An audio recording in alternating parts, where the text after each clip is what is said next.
Hello students, I'm going to teach you subject and predicate. All the sentence have subject and predicate. These are the subjects which are written over here. These are the predicates. Subject can be a noun or a pronoun, and the subject is the person who does work in a sentence, and whatever it says in the sentence is called predicate. A sentence is the most important grouping of words because it expresses a complete thought. A sentence expresses a complete thought. Every sentence has a subject and a predicate. Basic structure of a sentence.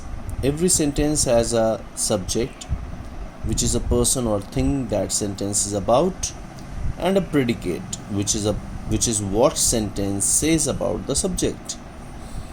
The predicate always has a finite verb in it, and this finite verb is most important word in the sentence.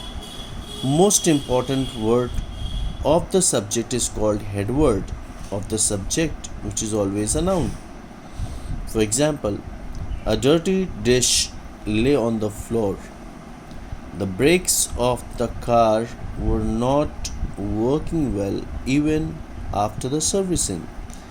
In the following examples, subjects is highlighted and the rest of the part is predicate. Here, a dirty dish and the brakes.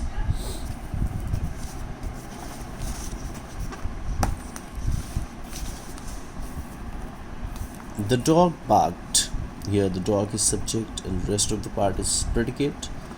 Something was worrying them yesterday. This is again subject and predicate. Note that the predicate may consist just a finite verb, nothing else. For example, the dog barked. Only finite verb is there, nothing else. And similarly, the head word may be the complete subject.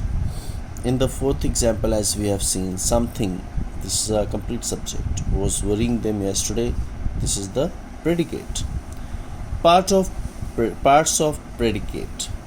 Certain nouns or noun-like words, expression, pronouns, noun infinitives, gerund, noun phrases, noun clauses in the predicate of sentence are of extreme importance. A direct object of the verb is mostly a thing answers the questions introduced by what.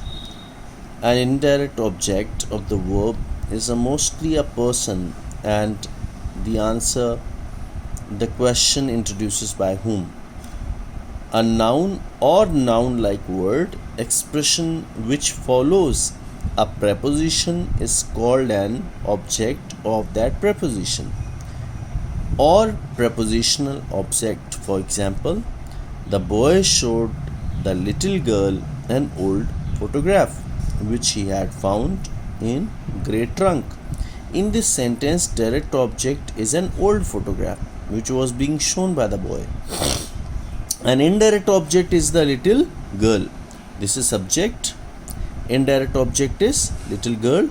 But what was shown? Old photograph is a yes. This is direct object. Showed what? An old photograph. This is direct object DO. And showed whom? The little girl. This is indirect object. As we have seen, a sentence need not have any object in at all. For example, the dog barked. In this sentence, there is no object. If it has a direct object, the definite verb acts transitively. In other case, the verb acts intransitively.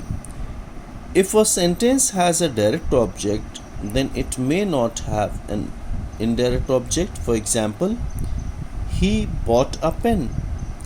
But if it has an indirect object, then it has to have a direct object. For example, he bought me a pen.